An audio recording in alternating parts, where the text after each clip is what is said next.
آج دانش کدے کی مجلس میں جو سوالات ہمارے سامنے ہیں، اس میں سب سے پہلا سوال ہے کہ کیا ہمارا معاشرہ بھی جنریشن گیپ یعنی نسلی تفاوت کا شکار ہے؟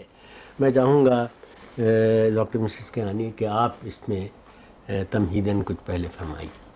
جی، یہ جنریشن گیپ یا جس کا کہ ترجمہ نسلی تفاوت یا نسلی خلا کیا جاتا ہے، ایک زمانہ حال کا بہت مقبول ترین موضوع ہو گیا ہے۔ تو جہاں تک کہ عمرانی نقطۂ نظر سے اس کو دیکھا جاتا ہے تو معاشرتی تغیر ایک موضوع ہے جس پر کہ عمرانیات میں بہت کافی لکھا جا چکا ہے، اور میں سمجھتی ہوں کہ نسلی تفاوت کا معاشرتی تغیر سے بہت گہرا تعلق ہے۔ اس سے تو کسی کو بھی انکار نہیں ہے کہ معاشرے میں چاہے وہ پاکستانی معاشرہ ہو یا دوسرے ممالک کا، تغیرات آ رہے ہیں، اور اس حقیقت کو علامہ اقبال نے کتنی خوبصورتی سے اپنے ایک شعر میں کہا ہے کہ سکون محال ہے قدرت کے کارخانے میں، ثبات ایک تغیر کو ہے زمانے میں۔ تو چاہے وہ پاکستانی معاشرہ ہو یا کسی اور دوسرے ملک کا معاشرہ، تغیرات ہمیشہ معاشرے میں آتے ہیں۔ اب معاشرے کی ایک آپ وسیع تر حد کو سمجھیے کہ ثقافت کے اوپر، یعنی گویا کہ اس کا اطلاق ہے کہ ثقافت میں تغیرات آتے ہیں، اور عمرانی افکار میں ان تفاوت کو دو طرح سے، ثقافت کے ان ایلیمنٹس کو دو طرح سے دیکھا جاتا ہے۔ ایک تو غیر مادی ثقافت میں انقلابات کا آنا، اور ایک مادی ثقافت۔ تو ایک نظریہ ہے عمرانی کہ مادی انقلابات یا مادی تغیرات غیر مادی تغیرات سے پہلے آتے ہیں اور قبول کر لیے جاتے ہیں۔ اس کی مثال یہ لے لیجئے کہ اگر کسی گاؤں میں ریفریجریٹر یا ہم کوئی ایسی بجلی کے چیزیں وہاں پہنچا دیں تو وہ جلدی قبول کر لی جائیں گی مادی طور پر۔ وہاں پر آپ نے دیکھا ہوگا کہ ہائیڈرو الیکٹرک پمپس کو قبول کر لیا گیا ہے، اور وہاں پر اگر اور چیزیں ہم سائنس کی رائج کریں تو قبول کر لی جائیں گی۔ لیکن جب سوال پیدا ہوگا کہ لڑکیوں کی تعلیم کو آگے بڑھایا جائے یا فیملی پلاننگ کو قبول کر لیا جائے، تو یہ کچھ غیر مادی اقدار سے ان کا تعلق ہے کہ وہاں پر مزاحمت پیدا ہوتی ہے۔ تو مادی اور غیر مادی جو یہ دو چیزیں ہیں، عناصر ہیں، ان کو اس طرح سے عمرانیات میں کہا گیا ہے کہ چونکہ مادی عناصر زیادہ تیز رفتاری سے بڑھتے ہیں اور غیر مادی عناصر پیچھے رہ جاتے ہیں، چنانچہ معاشرے میں ایک انتشار پیدا ہو جاتا ہے۔ تو اب یہ دیکھنا ہے کہ جب ہم جنریشن گیپ کی بات کرتے ہیں تو مغربی دنیا میں اس کا تجربہ پہلے کیا گیا کہ وہاں پر جب وہ انڈسٹریل ریولوشن کے بعد مادی تغیرات پیدا ہونے لگے تو قدریں تو جلدی نہیں بدلتی ہیں انسانوں کی، تو ایک گیپ پیدا ہوا، وہاں پر ایک انتشاری کیفیت پیدا ہوئی، اور چونکہ ہم بہت ساری چیزیں مغربی تہذیب سے لیتے جا رہے ہیں پاکستان میں بھی اور مشرقی ممالک جو کہ انڈسٹریز کو یا صنعت کو تغیرات دے رہے ہیں، زیادہ ہم اس کو ترقی پذیر ممالک جو ہیں وہ ترقی یافتہ ممالک سے بہت ساری چیزیں لے رہے ہیں، تو ہم یہ دیکھتے ہیں کہ یہاں پر بھی مادیت کا دورہ ہے اور مادیت کو زیادہ پسند کیا جا رہا ہے، چنانچہ مادی اقدار جو ہیں وہ قبول کر رہے ہیں ہم بہت جلد۔ ضیاء صاحب، مجھے ایک بات آپ سے پوچھنی ہے، یہ آپ نے جو فرمایا بالکل درست ہے، اس میں کسی کو اختلاف ہو ہی نہیں سکتا۔ مطلب یہ ہے کہ یہاں سوال یہ ہے کہ جنریشن گیپ یہ ہے کیا چیز؟ اول تو یہی ہم کو نہیں معلوم جنریشن گیپ کیا ہے، کہ نیا لفظ یا آج کل دوسری جنگ عظیم کے بعد سے رائج ہوا ہے، اور خاص طور پر پچھلے 30 سال کے اندر تو یہ جنریشن گیپ کیا ہے؟ بھائی دیکھیں نا، معاملہ اس کا یہ ہے کہ جنریشن گیپ ہمیشہ سے چلا آ رہا ہے، کوئی آج کی بات نہیں۔ بالکل، اسی لیے پوچھا۔ مثلا غالب کا وہ جو مشہور شعر ہے، بامن میں آوے پسر فرزند آذر را نگر، ہر کس کے شد صاحب نظر دین بزرگاں خوش نہ کرد۔ جو صاحب نظر ہوا وہ بڑوں بزرگوں کا دین جو ہے اس سے انحراف کرتا آیا ہے، اور یہ ہوتی رہی بات، بالکل آج کی چیز نہیں ہے۔ لیکن ہمارے یہاں کا معاملہ یہ ہے کہ جو چیز اس طرح سے گمک کے طور پہ مغرب سے چلتی ہے اس کو ہم اپنے سر اوڑھ لیتے ہیں۔ بہت صحیح آپ نے فرمایا. بالکل وہ گیمک کی جو صورت اس لفظ نے استعمال کر لی. بہرحال یہ نہیں گویا کہ جنریشن گیپ کا مطلب یہ ہے کہ ہر ایک اس چیز سے آپ بغاوت کریں جو کہ پرانی ہے یا فرسودہ روایات ہیں ان کو چھوڑ دیں. اور چنانچہ مغربی ممالک میں یہ ہو رہا ہے، اور اس کی وجہ محض یہ نہیں ہے کہ تعلیم اس کا نتیجہ ہے، بلکہ یہ ہے کہ پورا معاشرتی اور اقتصادی نظام جب تبدیلیاں آتی ہیں تو یہ ہوتا ہے. اس میں فرق جو ہے وہ گزشتہ میں غالب کے زمانے سے اب کے زمانے میں جو ہے وہ یہ جیسا آپ نے فرمایا کہ بڑی تیزی سے تبدیلیاں آ رہی ہیں. جی ہاں، اور وہ رفتہ تبدیلیاں آتی تھیں، اس کا اقدار پر اتنا فوری اثر نہیں پڑتا تھا. لیکن اب اس تیزی سے یہ تیزی کی وجہ تو سائنس اور ٹیکنالوجی کی ایجادات اور یہ ہے کہ اس میں ایک بات میرے ذہن میں آتی کہ اس میں کہ ہمارا معاشرہ بھی مطلب غالباً کچھ سوال جس شخص نے کیا اس کے ذہن میں کچھ یہ تھا کہ شاید یہ کوئی جنریشن گیپ ایسی چیز ہے کہ دوسرے ملکوں کے لیے ہے اور ہمارے معاشرے میں شاید اس کی توقع نہیں کی جاتی یا اس کی گنجائش نہیں نکلتی، لیکن کم وقت ہو گئی ہے. اب اس میں غالباً ان کی مراد یہ ہے کہ مسز کیانی آپ نے ایسا فرمایا کہ دنیا کے مختلف ممالک میں ماضی سے بغاوت یا سابق روایات سے انحراف. اب ان معاشروں کا معاملہ ہمارے معاشرے سے قدرے مختلف یوں ہے کہ مثلاً یہ کہ مسیحی ممالک جو تمام کے تمام ہیں ان کے یہاں تو ضابطۂ حیات و روایات اتنی ویل اسٹیبلشڈ، اتنی مستحکم قسم کی نہیں تھیں، اس لیے اس میں تبدیلیاں و انحراف گویا معمول تھیں. لیکن یہ کہ ہمارے گویا مسلمان معاشرے میں یا پاکستان کے معاشرے میں جہاں کے معاشرتی نظام نہایت ہی مفصل اور کچھ بہت ہی زیادہ انٹرسٹ اور جمع ہوا تھا، اس کے پس منظر میں غالباً لوگوں کو جب یہ تفاوت نظر آتا، اول تو خیر ہمارا یہ رواج ہے کہ کوئی اصطلاح، بلکہ زیادہ صحیح شاید کلیشے ہوگا کہ وہ اگر دنیا میں چل گیا ہے تو ہم وہ کسی نہ کسی طرح اس کو اپنے یہاں داخل کر ضرور لیتے ہیں.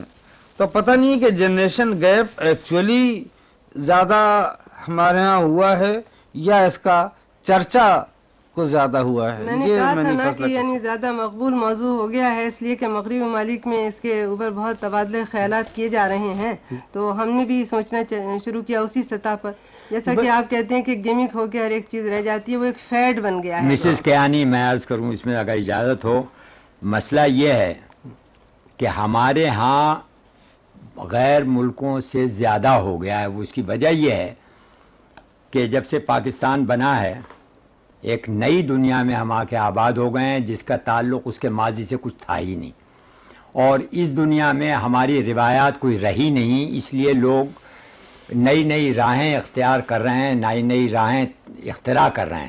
اس لیے ہم کو ان لوگوں کو جو کہ ماضی سے تعلق رکھتے ہیں، جو ابھی تک ماضی کو بھولے نہیں ہیں، ان کو یہ فرق زیادہ معلوم ہوتا ہے، ورنہ اور کوئی مسئلہ ہے. پروفیسر صاحب، مجھے آپ سے بالکل اختلاف ہے اس معاملے میں کہ آپ نے کہا کہ لوگ پاکستان میں آ کر آباد ہوئے اور یعنی یہ ہے کہ وہ کوئی روایات نہیں تھیں. پاکستان جس مقصد کے لیے بنا تھا کہ اسلامی روایات کو قائم کیا جائے گا یہاں پر، تو میں ایک رسالہ پڑھ رہی تھی کل ہی، اور اس کے اندر یہ ہے کہ اسلامی معاشرے میں اس چیز کا تصور کرنا کہ کوئی چیز جنریشن گیپ ہو سکتی ہے، یہ بالکل غلط ہے.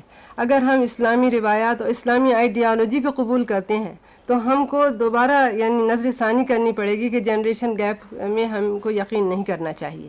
اس کی وجہ یہ ہے کہ اسلام کے معنی ہے دین یعنی ایک راستہ. بھئی کیا ہونا چاہیے اور کیا نہ ہونا چاہیے وہ الگ بات ہے، لیکن جنریشن گیپ کا جو معاملہ ہے، میرا عرض کرنے کا مقصود یہ تھا کہ یہ آج کی بات نہیں ہے، چلی آ رہی ہے. حضرت آدم کے زمانے سے ان کو حضرت آدم کو چھوڑیے، اکبر کا وہ جو شعر ہے کہ ہم ایسی سب کتابیں قابل ضبطی سمجھتے ہیں کہ جن کو پڑھ کے لڑکے باپ کو خطی سمجھتے ہیں. یہ وہی جنریشن گیپ کا معاملہ عرصے سے چلا آ رہا ہے، لیکن جس طرح سے تبدیلیاں پورے معاشرے میں خاص طور سے گزشتہ 2 جنگوں کے بعد جو بروئے کار آئی ہیں، ان سے یہ چیز اور زیادہ سنگین صورت میں آپ لوگوں کے سامنے بھی ہے اور مغرب میں تو اس سے کہیں زیادہ. جی ہاں. دیکھیے آپ نے جو کہا یہ جو سوال ہے کہ کیا ہم بھی اس کے شکار ہیں، کہ شکار کا ایسا معاملہ نہیں مگر ہے ضرور ہمارے. یعنی ہوتے جا رہے ہیں، یعنی آپ یہ کہہ سکتے ہیں. لیکن یہ ہے کہ کیا حقیقت ہے، کیونکہ بحیثیت سائنٹسٹ کے آپ یہ سوال ضرور پوچھیں گے کہ کیا ہونا چاہیے یا کیا ہے. حقیقت تو یہ ہے اس وقت کہ ہمارے ہاں چینج، تغیر تو آتا جا رہا ہے، لیکن یعنی مغربی ممالک میں بھی اس چیز کو سے انکار نہیں کیا جا سکتا کہ کنٹینیوٹی بھی معاشرے میں رہتی ہے. اگر معاشرے میں کنٹینیوٹی نہ رہے اور صرف چینج ہوتا رہے تو پھر یہ کہ خلا میں کہیں پر وہ لٹکنے لگے. ہمارا چند سال سے اس کا ذکر ذرا زیادہ آنے کنٹینیوٹی لگا جو ہے وہ بھی برقرار رہتی ہے، اس کے بغیر معاشرے کو آپ استوار نہیں رکھ سکتے. اب جوانی کا معاملہ یہ ٹھہرا ہے کہ جو 30 برس سے اوپر ہے وہ جوان نہیں ہے، تو رفتہ رفتہ پھر ان کی سمجھ میں آنے لگتی یہ بات کہ گزشتہ سے پیوستہ ہوئے بغیر گاڑی آگے چلتی نہیں ہے. آپ کو تو یعنی دلچسپی ہوگی کہ سن 1911 کی ایک تصویر میں دیکھ رہی تھی ٹائمز میگزین میں، تو انہوں نے دکھایا ہے کہ لڑکوں کی ایک جماعت ہے اور ان کے داڑیاں ہیں اور اس طرح سے، اور ایک انہوں نے سن 1966 کی جماعت دکھائی ہے.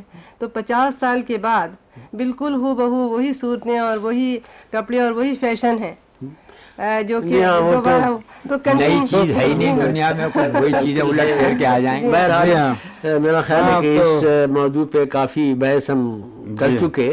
جہاں تک اس گیپ کا معاملہ ہے وہ ایسا تو نہیں کہ ہم اس کے اس قدر شکار ہو رہے ہیں جتنے شاید مغرب میں اس کا معاملہ ہے، لیکن بہرحال یہ چیز کوئی آج کی نہیں ہے، چلی آ رہی ہے 2 جنریشنز میں، ہمیشہ ان کے خیالات میں، ان کے رکھ رکھاؤ میں اور رہن سہن میں بہت تیرا فرق ہوتا چلا جاتا ہے، اور ہمارے یہاں بھی ہے. یعنی ایک تو دیکھیے بغاوت ہے کہ بدتمیزی کے ساتھ ہو، اچھا، اور ایک یہ ہے کہ بغاوت ایسی ہو کہ اس کے اندر وہ اس عنصر کو دیکھا جائے کہ اسکیپٹسزم اگر تعلیم پیدا کرتی ہے اور آپ بہت ساری چیزوں کے متعلق سوالات پوچھنے لگتے ہیں تو اس میں کوئی حرج نہیں ہے، اس سے کہ آپ کی ذہنی نشو و نما کا پتہ چلتا ہے، یہ ایک چیز الگ ہے. لیکن ایسی بغاوت ہو جو کہ معاشرے میں ایک انتشار پیدا کر دے، وہ واقعی ہاں برا ہے. اور وہ میں سوچتی ہوں کہ ہمارے ملک میں اگر ایسا ہے بھی تو اب ہمارے تعلیمی نظام میں جو تبدیلیاں کی جا رہی ہیں تو اس میں اس چیز کا خیال رکھا جا رہا ہے کہ ہم ان تمام چیزوں سے بچیں جو کہ مغربیت میں ایک انتشار پیدا کر چکی ہیں. اصل بغاوت کا تو سوال ہے ہی نہیں، یہاں تو صرف تغیر کا سوال ہے، وہ ہوتا رہتا ہے، وہ ہوتا رہے گا. اور اچھا صاحب، اب دوسرے سوال پہ آئیے، وہ ہے کہ سائنس کا کیا کوئی سماجی کردار ہے؟ اول تو اس میں مجھے کردار کے لفظ سے اگر اجازت ہو تو رول شکایت ہے کہ وہ کردار کے معنی انہوں نے اس کی مراد ان کی کردار سے دراصل اہمیت یا بنیادی رول ہے، یا انگریزی میں جس کو کہتے ہیں رول، جس کا ترجمہ کردار بالکل غلط. ہاں، بہرحال جہاں تک سائنس کا معاملہ ہے، آج لوگوں کا خیال ہے کہ ہر چیز بس سائنسی سے شروع ہوئی، حالانکہ اگر آپ گزشتہ 10,000 سال اور اس سے پہلے کی بھی تاریخ کو الٹے پلٹیں تو دیکھیں گے کہ سائنس کا معاملہ تو یہ ہے کہ یہ بہت بعد کو آئی ہے. اس سے سب سے پہلے ٹیکنالوجی اور ٹیکنیکس کا معاملہ تھا جو اسٹون ایج یعنی حجری دور سے چل رہی ہے، چیزوں کو بنانا، ان کی تخلیق کرنا وغیرہ وغیرہ، اور کیا کچھ نہیں بنا. مختلف جو سویلائزیشنس رہے ہیں کے اندر. لیکن یہ جو سوال اٹھنا شروع ہوا کہ یہ سب جو ہوتا ہے یہ کیوں ہوتا ہے، اور قوانین، وہ کون سے قوانین فطرت ہیں جن سے یہ تمام احوال جو ہیں وہ ظہور پذیر ہوتے ہیں. تو یہ یونانی تہذیب کے دور میں کم و بیش 300 سال قبل سقراط سے اس طرف سائنس کی طرف اور یہ قوانین فطرت کی طرف معاملہ چلا ہے وہاں سے، اور رفتہ رفتہ اس کا اثر پھر ٹیکنالوجی پہ پڑتا ہے، ٹیکنالوجی کا اثر سائنس پہ پڑتا ہے، سائنس کا ٹیکنالوجی پہ پڑتا ہے. اور صورت یہ ہے کہ کوئی شعبہ زندگی نہیں ہے، خواہ اس کا تعلق معاشیات سے ہو یا عمرانیات سے، جس پر بہت گہرا اثر سائنس اور ٹیکنالوجی کا نہ ہو. اب سائنس اور ٹیکنالوجی میں جو ایک دوسرے میں فرق ہے اس کو تھوڑا سا یوں سمجھ لیجئے کہ آٹو ہان نے جب یہ انکشاف، بنیادی انکشاف کیا کہ یورینیم 235 میں جب داخل کیا جاتا ہے نیوٹرون کو تو پاش ہو جاتا ہے، اس سے دوسرے ایلیمنٹس بنتے ہیں اور کچھ حصہ مادے کا توانائی میں تبدیل ہو جاتا ہے. اچھا، یہ تو سائنسی انکشاف تھا. اب یہاں سے شروع ہوتی ہے ٹیکنالوجی جس میں خیر اور شر دونوں وابستہ ہوتے ہیں. ایٹم بم بنائیے یا بجلی گھر، دوسری چیز بجلی گھر اور دوسری چیزیں بنائیے. اسی واسطے ایک موقع پہ میں نے یہ بھی عرض کیا تھا کہ سائنس معصوم ہے، ابلیسیت ٹیکنالوجی سے شروع ہوتی ہے جس میں خیر و شر دونوں چیزیں آ جاتی ہیں. جی تو یعنی آپ یہ خیال کریں کہ جو انڈسٹریل ریولوشن ہوا تھا اس میں بھی انوینشن زیادہ تھا، سائنس کا جو عنصر ہے وہ اس درجہ نہیں تھا جو اب سائنٹیفک ایج، جو اب 20ویں صدی کی جو ہے، یہ دراصل صحیح معنوں میں سائنٹیفک ایج ہے. تو یہ کہنا کہ سائنس کا کوئی سماجی کردار ہے، سماج بچ کیسے سکتا ہے سائنس اور ٹیکنالوجی کے جو ترشحات ہیں ان سے محفوظ نہیں رہ سکتا. اور اس سلسلے میں میں چاہوں گا کہ آپ لوگ بھی کچھ ڈاکٹر صاحب، میرا خیال ہے کہ سوال جس شخص نے کیا ہے اس کے ذہن میں سائنس اور ٹیکنالوجی کا وہ باریک فرق جو آپ نے فرمایا شاید اس کے ذہن میں نہیں تھا، اور اس کی مراد یہ تھی کہ آخر اس سے سماج کو کوئی فائدہ پہنچتا ہے یا نہیں. تو اب اگر اس کے ذہن میں ٹیکنالوجی ہی پریڈامننٹلی یعنی اغلب طریقے پر اس کے ذہن میں ٹیکنالوجی کا مفہوم تھا تو یہ صحیح ہے کہ ابلیسیت کے علاوہ افادیت کا بھی عنصر دونوں، خیر و شر دونوں. مثلا یہ کہ اس وقت ہم ریڈیو پر بیٹھے ہوئے گفتگو کر رہے ہیں جس کو ذریعہ ابلاغ کے علاوہ ذریعہ تعلیم بھی، اور اسی طرح ٹیلی ویژن اور مواصلات کی ساری دنیا، اور معیشت میں تو سارا کا سارا جو صنعتی انقلاب سے لے کے اور اب تک جتنی ترقیات ہو رہی ہیں، حتیٰ کہ کمپیوٹرز کا رواج جو ہے کہ اس نے ذہن پر بھی جو بار تھا اس میں بھی کمی کرنے کی کچھ نہ کچھ کوشش کی ہے، اور جسمانی طور پہ تو بہرحال اس نے سہولتیں ایسی بہم پہنچائی ہیں جس کی وجہ سے سماجی شکل یعنی معاشرے کی جو شکل ہے وہ اب اس سے خاصی مختلف ہے جو پہلے کچھ ہوا کرتی تھی. اب یہ الگ بات ہے کہ ہم عمرانیاتی نقطہ نظر سے ہم زیادہ مسائل میں گرفتار ہو گئے ہیں یا زیادہ آسائشوں کو ہم برت رہے ہیں. آپ نے صحیح فرمایا. اصل میں ہمارا جو معاشرہ آج کل ہے اس میں آپ بغیر موٹر کار کے نہیں رہ سکتے. جی ہاں، بغیر ریڈیو کے، بغیر ٹیلی ویژن کے، بغیر ایسی چیزوں کے جو ٹیکنالوجی نے ہم کو دی ہیں. سائنس کا بھی اس میں ہاتھ ہے. تو اس وجہ سے سائنس تو ہر طرف ہمارے معاشرے میں نظر آ رہی ہے. آج کل کا جو معاشرہ ہے اگر سائنس نہ ہوتی تو یہ معاشرہ اب سے 200 برس پہلے کا معاشرہ میں کوئی فرق نہ رہتا. تو اس لیے ٹیکنالوجی کا تو ہمیشہ ہاتھ رہتا ہے. صنعت تو حرفت ہمیشہ سے چلی آئی ہے. اب اس کی نوعیت بڑھ گئی ہے، اس نے ترقی کر لی ہے. ترقی کر کے اس میں اور نکات اور باریکیاں پیدا ہو گئیں. بھائی صورت یہ ہے کہ سارا ڈیولپمنٹ جو ہے وہ سائنسی انکشافات کو برتنے کا جو معاملہ ہے ٹیکنالوجی میں ہے نا، اس سے وہ چھایا بچھایا ہوا ہے ہمارے تمام سماج پہ اور ہماری ساری زندگی پہ. جی بالکل. تو دراصل میں تو یہ سمجھتا ہوں کہ یہ سوال ایسا میننگ فل سوال نہیں ہے کہ، اور معلوم نہیں کہ کیوں ایسا سوال انہوں نے کیا ہے. بہرحال یہ ہے کہ جو آپ نے سوشل ڈیولپمنٹ کے متعلق کہا تو واقعی سوشل ڈیولپمنٹ کا جو ایک نظریہ ہے اس کو تو بہت تقویت پہنچی ہے سائنس اور ٹیکنالوجی دونوں سے. اور میں سمجھتی ہوں کہ سماجی کردار کا لفظ ایک وسیع تر معنی میں استعمال کیا گیا ہے کہ اس میں آپ یعنی یہ دیکھیے کہ صحت بھی اس میں آ جاتی ہے انسانوں کی. اس میں یہ ہے کہ بہتر رہن سہن کے طریقے بھی آ جاتے ہیں. یعنی آپ نے جیسے کار وغیرہ کی مثال دی تو میں پبلک ہیلتھ کی پوری فیلڈ ہے. جی ہاں، پوری تو یعنی گویا کہ انسانوں کی صحت کو بہتر بنانا اور ان کے لیے بہتر رہن سہن اور بہتر ماحول پیدا کرنا اور بہتر ملنے جلنے کے ذرائع پیدا کرنا جس سے کہ وہ تبادلے خیالات کریں یا ایک دوسرے کی خبریں معلوم کر سکیں جو ذرائع ابلاغ کے ذریعے ہو سکتی ہیں، یا وہ جو اچھی باتیں ہیں ان کی تبلیغ کرنا جو کہ جس کے لیے ریڈیو بھی ہے اور نیوز پیپر بھی ہے اور آپ کے ٹیلی ویژن وغیرہ، یہ تمام سائنس اور ٹیکنالوجی کی وجہ سے ہوا ہے۔ جی ہاں، لیکن ایک بات اس سلسلے میں سمجھ لینی چاہیے کہ سائنس کے لمیٹیشنز ہیں۔ سائنس کسی حقیقت کے ایک پہلو پہ صرف اب اس کی جو میتھڈالوجی ہے اس کی بنا پر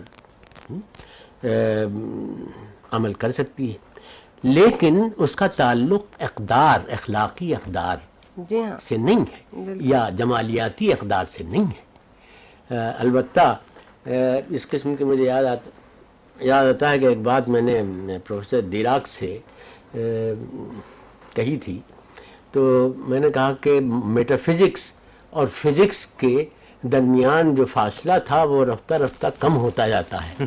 تو انہوں نے پوچھا یہ کہ واٹ از میٹا فزکس؟ جی یعنی سب کچھ فزکس ہے۔ تو میں نے کہا کہ مثلا جمالیاتی اقدار اور اخلاقی اقدار کا کوئی تعلق سائنس سے نہیں معلوم ہوتا ہے۔ تو انہوں نے کہا کہ آج نہیں، اب سے 1000 سال بعد۔ اب میں ان سے متفق نہیں ہوں کہ یہ کبھی ہو سکے گا، لیکن بہرحال انہوں نے یہ بات کہی ہے اور بڑا اونچا مقام وہ سائنس میں رکھتے ہیں جیسے آپ کو معلوم ہے فزکس میں۔ خیر، تو اس بات کو میں نے ضروری سمجھا کہ واضح کر دیا جائے کہ سائنس اقدار پہ محیط نہیں۔ بہرحال جو اس کے آپ نے متعلق بھائی آپ کی کیا رائے ہے؟ آپ اب اس کے متعلق اگر ہم اسی میں الجھے رہے سائنس میں تو پھر آگے کے بھی تبھی 2 سوال ہیں، ان کے لیے وقت نہیں مطلب ہے۔ سائنس تو بہرحال ایک آلہ ہے، یعنی سائنس جس میں ٹیکنالوجی شامل کر لیں ہم وسیع تر مفہوم میں، لیکن ظاہر ہے کہ وہ منتہا نہیں ہے، یعنی وہ ایک ذریعہ ہے جس کے طفیل یا جس کے واسطے سے ہم اپنی معاشرتی اقدار یا اپنی اخلاقی اقدار کی روشنی میں جس قسم کا معاشرہ چاہیں اس کو تشکیل دیں۔ اور بالکل درست ہے، یعنی زندگی کو سنوارنے کا ایک ذریعہ ہے، اسے بہتر طریقے ذریعہ ہے۔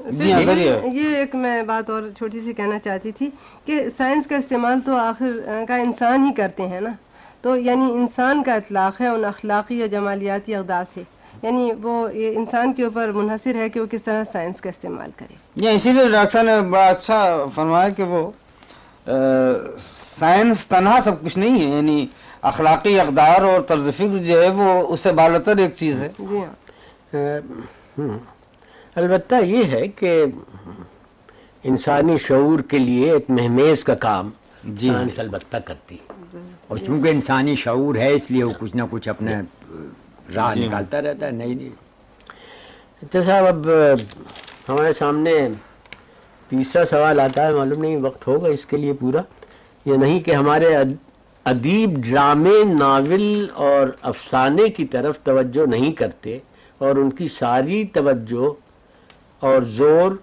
شاعری پر صرف ہو جاتا ہے، اس کی وجہ کیا ہے؟ بھئی آپ اس سلسلے میں اس کی احمد علی صاحب سوال بہت معصومانہ معلوم ہوتا ہے۔ جی، بہرحال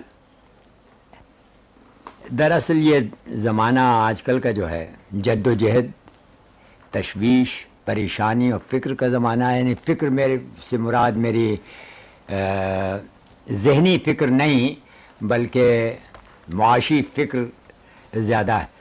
ہمارا زیادہ تر وقت صرف ہوتا ہے اپنی معاش کی تلاش میں۔ کتنے ہم میں سے ہیں جو کہ اطمینان سے گھر پہ بیٹھ کے 2-4 کتابیں پڑھ سکیں یا 2-4 دوستوں سے بیٹھ کے فرصت سے بات کر سکیں۔ جی، اور اس حالت میں جب کہ انتشار ہو، کوئی چیز یکجہتی کے ساتھ نہیں کی جا سکتی، بھاگ دوڑ، جلدی، تیز رفتاری یہ ہے۔ شاعری کا جہاں تک تعلق ہے وہ تو آدمی چلتے پھرتے بھی شعر کہہ لیتا ہے۔